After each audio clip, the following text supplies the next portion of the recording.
Welcome back to our channel Ambition Classes. Just now we have to discuss about science class 10. In this chapter we have discussed about important question. Now important question comes from electricity chapter. हम जो भी important question ले रहे हैं वो electricity chapter से ले रहे हैं, जिसमें से लास्ट वीडियो में पढ़ाया था क्या, प्रतिरोध के बारे में बताए थे, रेजिस्टेंस के बारे में बात किए थे कि रेजिस्टेंस को प्रभावित करने वाले कारक कौन है, ये बताया था. लेकिन आज जो पढ़ाने वाले बच्चों वो है विद्युत शक्ति, इलेक्ट्रिक पावर. इलेक्ट्रिक पावर जो है वो जो क्वेश्चन रहता है एग्जामिनेशन में, जो लॉन्ग टाइप क्वेश्चन में रहेगा, इलेक्ट्रिक पावर क्या है और जूल्स लॉ को सिद्ध करें. जूल्स लॉ को, जूल के नियम को सिद्ध करें. फर्स्ट ऑफ रहेगा what is electric power and derive और express Joule's law. Joule's law जो है ना वो किसके लिए है, हीटिंग इफेक्ट के लिए. किसके लिए? Heating effect of electric current, धारा का उष्मीय प्रभाव के लिए. तो आइए देखते हैं पहली बात के लास्ट डे जो डिस्कस किए थे बच्चों वो था रेजिस्टेंस के बारे में. आज ये बात करेंगे पावर, इलेक्ट्रिक पावर, विद्युत शक्ति, इलेक्ट्रिक पावर. तो याद रखना है कि इलेक्ट्रिक पावर जो है, जो जिसको विद्युत शक्ति कहते हैं, क्या कहते हैं, विद्युत शक्ति कहते हैं. विद्युत शक्ति जो है एक्चुअली इलेक्ट्रिकल पावर जो है, जैसे हमने पढ़ा इससे पहले कि इलेक्ट्रिक जो है ना, विद्युत जो है उसको कहते हैं ऊर्जा. तो ऊर्जा, इलेक्ट्रिक शक्ति, इलेक्ट्रिक पावर जो है वो क्या है, ऊर्जा का यूज है. क्या हम इलेक्ट्रिक पावर जो यूज कर रहे हैं, इलेक्ट्रिसिटी जो यूज कर रहे हैं, कितने देर तक यूज कर रहे हैं. मीन्स क्या कि विद्युत ऊर्जा का उपयोग करने में कितने समय तक हम उसकी खपत कर रहे हैं, कितना समय तक उसको हम यूज कर रहे हैं, वही उसका क्या होता है, इलेक्ट्रिक पावर होता है. पावर का मतलब ये होता है the rate of doing work, कार्य करने की दर को. क्षमता होगा तो ऊर्जा होगा. ये क्या दर है, दर का मतलब क्या हुआ, विद रिस्पेक्ट टू टाइम, समय के अनुसार कितने देर तक. जैसे मान लेते हैं कि आपके घर में फ्रिज होगा, वॉशिंग मशीन होगा, कूलर होगा, गीजर होगा, इलेक्ट्रिक प्रेस होगा, आयरन होगा, हाँ, रूम हीटर होगा, बहुत सारे अप्लायंस होंगे. और एक बेचारा बगल में गरीब आदमी रह रहा है, उसके यहाँ बस कुछ नहीं है, एक सिर्फ बल्ब जलता है उसके यहाँ. तो क्या आपके यहाँ जो इतना सारा अप्लायंस है, इतनी सारी मशीन है, और आपके पड़ोसी वाले के सिर्फ एक बल्ब है, तो दोनों का इलेक्ट्रिक बिल एक ही आएगा क्या? दोनों का इलेक्ट्रिक बिल क्या होगा, अलग अलग आएगा. क्यों आएगा अलग अलग? क्योंकि आपने ज्यादा एनर्जी को कंज्यूम किया है. आपने ज्यादा एनर्जी को क्या किया, कंज्यूम किया है, आपने ज्यादा यूज किया है. और मान लिया चलो ठीक है, फ्रिज वॉशिंग मशीन सब रखा हुआ घर में, हम उसको कनेक्ट किए ही नहीं, तब भी तो बिल उतना ही आएगा क्या? कनेक्शन होना जरूरी है ना. ऐसे रखे हुए दिखाने के लिए सिर्फ गेस्ट को कि कोई आए तो देखे कि मेरा स्टैंडर्ड क्या है, देख लीजिए मेरे यहाँ सारी फैसिलिटीज है, खाली करंट नहीं है. क्या सारी फैसिलिटीज रहेगा और करंट ही नहीं रहेगा, तो फिर क्या होगा, कंज्यूम नहीं कर पाएंगे. क्या कंडीशन है कि इलेक्ट्रिकल अप्लायंस के जरिया जितने एनर्जी का कंजम्पशन होता है, एनर्जी का यूज किया जाता है, जो हमारे जिसको कहते हैं यंत्र कहते हैं, विद्युतीय यंत्र द्वारा ऊर्जा की खपत को के दर को क्या कहा जाता है, विद्युत शक्ति कहते हैं. The rate of doing work, the rate of energy consumption by the appliance, किसी यंत्र द्वारा ऊर्जा खपत की दर को, के व्यय की दर को क्या कहा जाता है, विद्युत शक्ति कहते हैं. विद्युत शक्ति को हम लोग किससे डिनोट करते हैं, वाट से डिनोट करते हैं. उसका मात्रक क्या है, वाट है. वाट का मतलब होगा जूल पर कूलम, ठीक है, होता है. वाट का मतलब क्या हुआ, जूल पर टाइम, जे पर टी. जैसे मान लिया, देखिए पावर को पी से डिनोट किए, पावर बराबर होता है क्या, work by time. Work by time, work का मतलब क्या हुआ, जूल, इसका बाद सेकंड. मींस क्या कि 1 वाट इज इक्वल टू होता 1 जूल पर सेकंड. 1 जूल पर सेकंड. ये क्या है, पावर है. क्योंकि हम इलेक्ट्रिकल यूज कर रहे हैं, इलेक्ट्रिकल पावर यूज कर रहे हैं, तब यहाँ पर जो यूज करेंगे वो इलेक्ट्रिकल वर्क यूज करेंगे. Electrical work per unit time. अब देखिए इलेक्ट्रिक बिल आता है हमारे यहाँ हर मंथ का आता है बिल।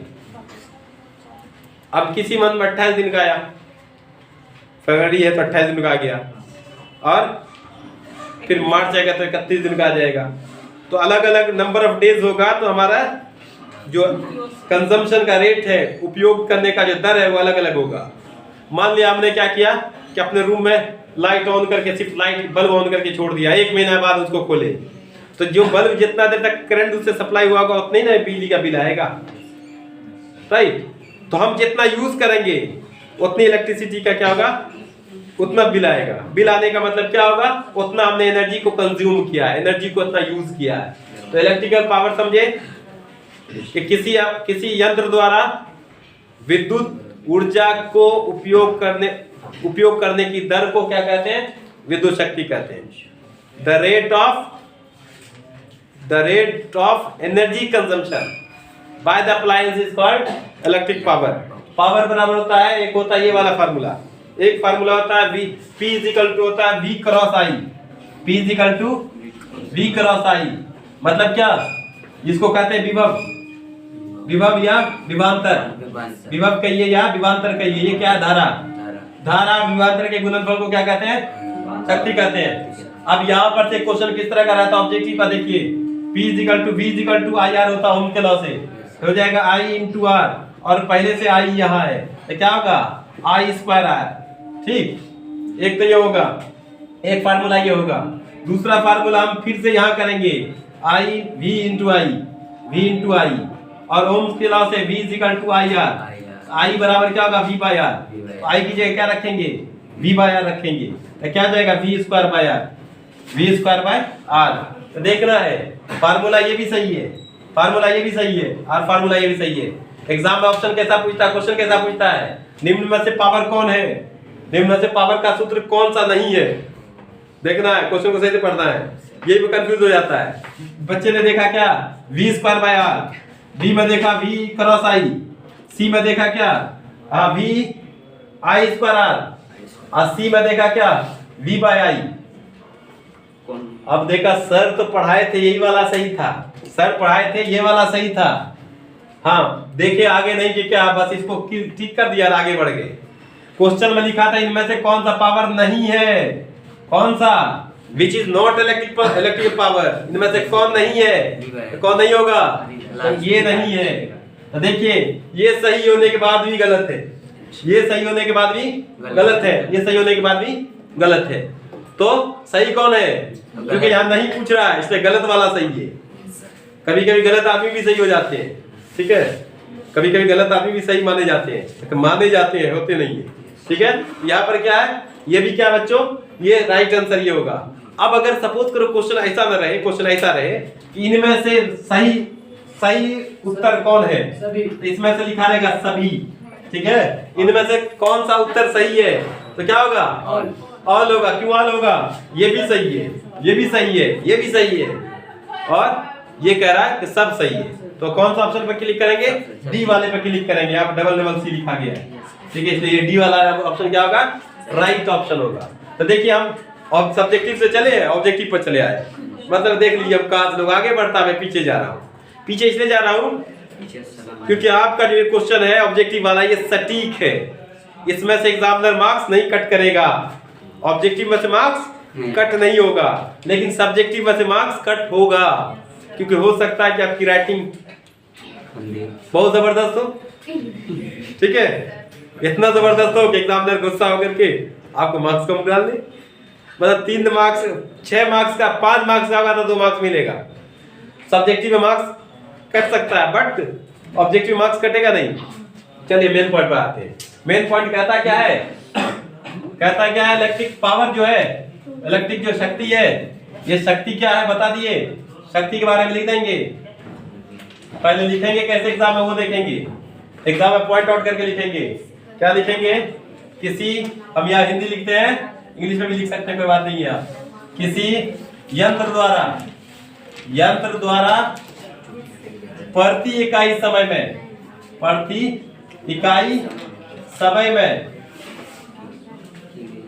उपभोग की गई उपभोग की गई ऊर्जा, की गई ऊर्जा को उस यंत्र की शक्ति कहते हैं। बताए, शक्ति किसी करंट का गुण नहीं है, शक्ति किसी अप्लायंस की प्रॉपर्टी है, शक्ति कहते हैं। अब देखिएगा, फ्रिज खरीदने जाइएगा, वॉशिंग मशीन खरीदने जाइएगा, ऊपर में एक स्टार लगा होगा, इस तरह से ऐसे स्टार लिखा रहेगा, ऐसे 5 स्टार बना रहता है, ठीक है।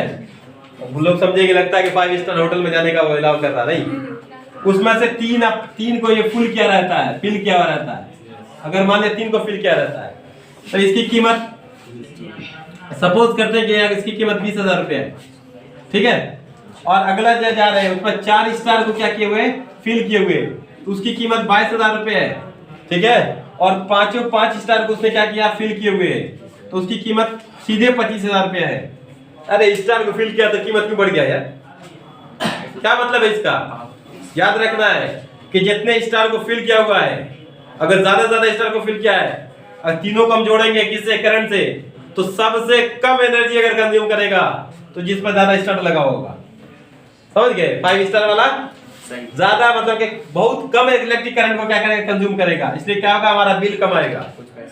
और इसमें ज्यादा बिल आएगा, और सबसे ज्यादा बिल आएगा इसमें, इसलिए सस्ता देता है, सस्ता देता है। जैसे आप देखते हैं कि हम लोगों को 10-12 रुपए का बल्ब देता है, 12 रुपए का बल्ब है, बिल आता है 500 रुपए, ठीक है। 12 रुपए का बल्ब लगाए तो बिल आया 500 रुपए का, और बल्ब लगाए 500 का, तो बल्ब हर महीने जो बिल आएगा 100-200 रुपए का आएगा, समझ गया ना। तो ये क्या हुआ, वन टाइम इन्वेस्टमेंट, ये हुआ वन टाइम इन्वेस्टमेंट, मतलब एक बार पैसा लगा दिए, बिल कम आ रहा है। इसमें क्या है, बार पैसा लगा रहे हैं, क्योंकि कम इन्वेस्ट किया है ना, खपत ज्यादा कर रहे हैं, तो ये होता है एनर्जी का कंजम्पशन का रेट, ठीक है। तो ये फार्मूला क्या होता है बच्चों, इंग्लिश वाले क्या लिखेंगे, the rate of doing work, the rate of energy consumption by the appliance is called electric power. क्या लिखा, the rate of energy consumption by the appliance is called electric power. Electric power का क्या formula होगा बच्चों, formula जरूर लिखेंगे exam में, अगर फार्मूला नहीं लिखेंगे तो आपको मार्क्स कम आएगा। ये क्या है, एक स्केलर क्वांटिटी है, कौन सी क्वांटिटी है, स्केलर क्वांटिटी, मतलब अदिश राशि है। इसका फार्मूला क्या होता है, इसका यूनिट क्या होता है, ऐसा यूनिट वाट होता है, इसका यूनिट क्या होगा, वाट होगा। उसके बाद फिर क्या करेंगे, ठीक है, ज्यादा एक फार्मूला और लिख देंगे, विद्युत शक्ति बराबर क्या होगा, विद्युत ऊर्जा अब बाय समय, इतना लिख देंगे, ठीक है, इससे ज्यादा नहीं लिखेंगे।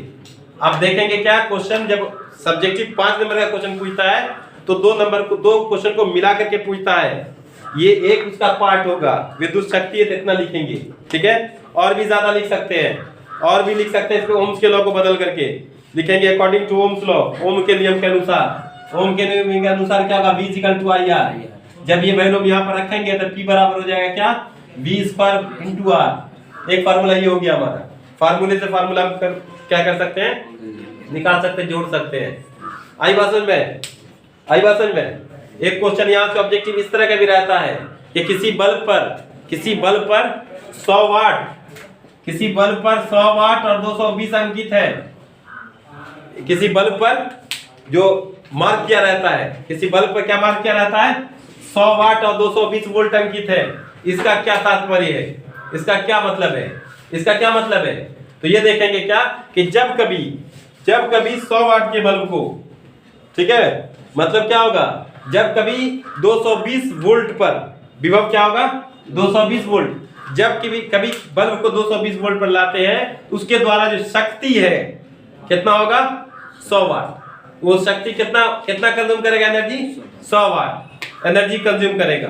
तब कभी ऐसा क्वेश्चन दे करके करंट का मान पूछ लेता है, तो करंट का मान पूछेगा तो कैसे होगा, ये देखिए P का मान है, ये किसका मान है, V का मान है, और हम फार्मूला पढ़े हैं P = V × I, P = V × I, तो P बराबर होगा V × आई, तो पी का वैल्यू कितना दिया हुआ 100, वी का वैल्यू 220 और आई का वैल्यू नहीं मालूम है। आई बराबर कितना होगा 100/220, कट करेंगे कितना होगा 5/11, कितना होगा 5/11 एम्पियर। कभी कभी ऐसा क्वेश्चन दिया रहेगा, क्या दिया रहेगा कि 100 वाट 220 वोल्ट रहेगा, तो पूछे धारा का मान क्या है। धारा का मान फार्मूला लगाएंगे, P बराबर V क्रॉस I, यहाँ पर I का मान निकाल सकते हैं हम लोग, ठीक है। आइए मेन क्वेश्चन पे। मेन क्वेश्चन क्या कहता है कि what is electric power. Electric power वो क्या है, हमने बता दिया इलेक्ट्रिक पावर क्या है। कोई यंत्र द्वारा, किसी अप्लायंस द्वारा विद्युत व्यय करने में कितने समय में कितना इलेक्ट्रिक पावर, इलेक्ट्रिक एनर्जी को उसने कंज्यूम किया है, वही उसका क्या कहलाता है, विद्युत शक्ति कहलाता है, इलेक्ट्रिक पावर कहलाता है। फार्मूला लिख लिए, इतना पॉइंट लिख दिए। ये हुआ एक पार्ट किसका, मतलब 5 नंबर के क्वेश्चन का। अगला पार्ट क्या कह रहा है कि जूल्स के लॉ को, जूल के नियम को सिद्ध करें। जूल के नियम क्या की व्याख्या करें। तो जूल का नियम है क्या, सबसे पहले ये जाने कि जूल का नियम है क्या। तो जूल जो है ना, उन्होंने जो नियम दिया था वो क्या था, विद्युत धारा के ऊष्मीय प्रभाव पर, विद्युत धारा के ऊष्मीय प्रभाव पर। तो आइए लिखते हैं जूल का नियम, ठीक है। जूल का नियम, उसमें जो है ना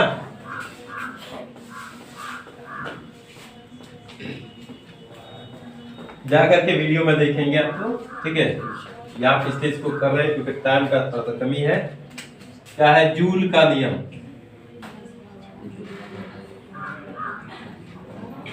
जूल्स लॉ।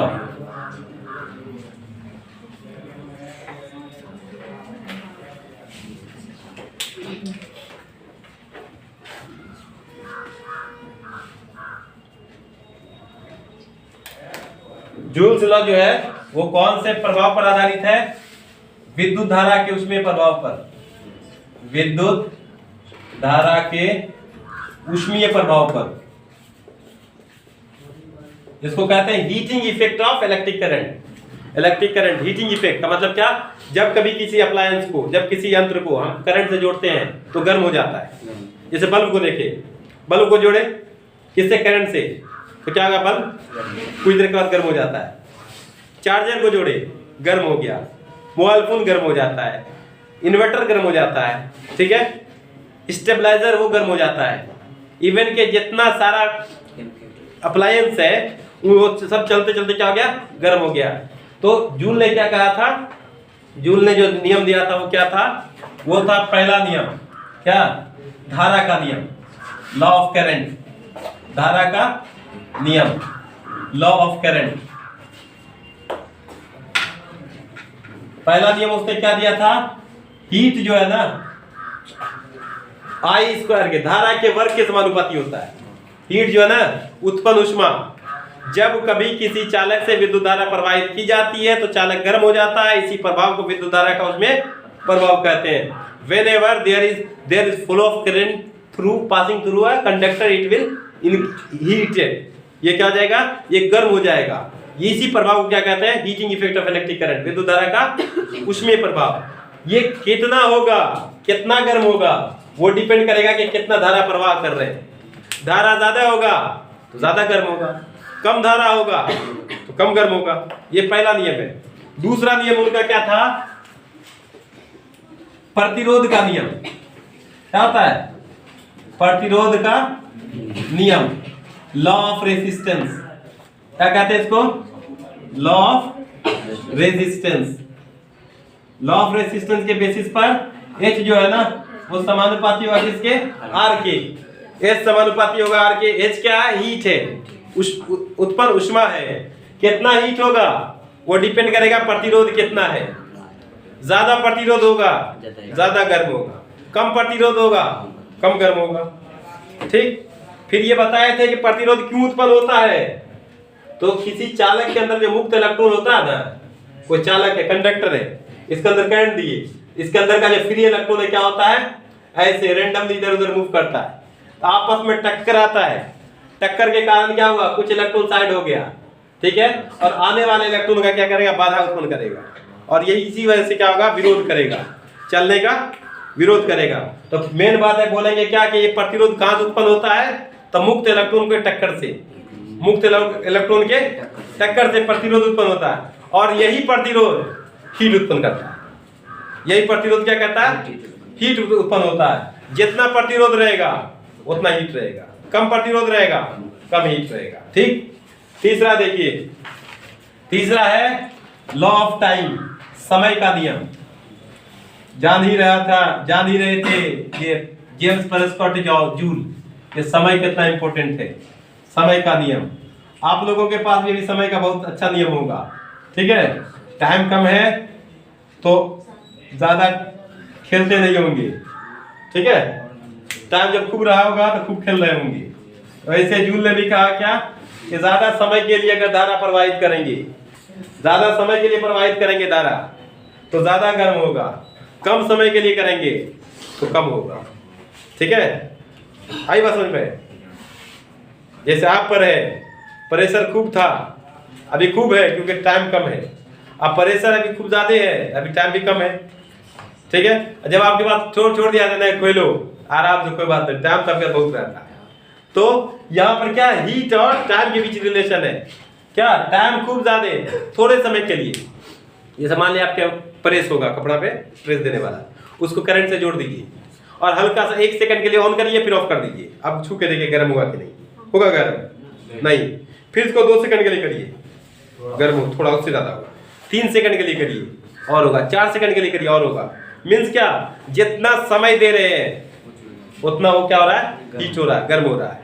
तो ये आप इसको कैसे लिखेंगे? तीनों को मिला के लिखेंगे। तीनों को मिला के लिखेंगे तो क्या हो जाएगा? देखिए H जो है ना समानुपाती है I² RT के। ठीक है, यही SI मात्रक में क्या होता है? I² RT। इसी को कहते हैं जूल का नियम। इसी को क्या कहते हैं? जूल का नियम। H = I² RT। ये क्या कहलाता है बच्चों? जूल का नियम कहलाता है। जूल का नियम किसके लिए है? तो ये ऊष्मीय प्रभाव के लिए, विद्युत धारा के ऊष्मीय प्रभाव के लिए। ये आप पढ़े हम लोगों ने क्या? हम लोगों ने पढ़ा क्या कि electric heater, electric bulb, room heater, press, electric fuse, ये सारा का सारा चीज किस पर आधारित है? विद्युत धारा के ऊष्मीय प्रभाव पर, heating effect of electric current पर। तो जूल ने कौन सा ला दिया था? Heating effect of electric current, विद्युत धारा का ऊष्मीय प्रभाव। और ये नियम लिखेंगे इतना, तब जाकर के आपको 5 मार्क्स मिलेगा। 5-6 मार्क्स कब मिलेगा? जब 2 क्वेश्चन को कनेक्ट करके, जैसे इससे पहले वाला लिखे और ये दोनों को बराबर से लिखे, तब आपको 5 मार्क्स मिलेगा। याद रखना है कि मार्क्स फ्री में नहीं मिलता है, मार्क्स के लिए आपको वैसा बेटर पुट करना पड़ेगा। ठीक है, फिर मिलते हैं नेक्स्ट क्वेश्चन के साथ।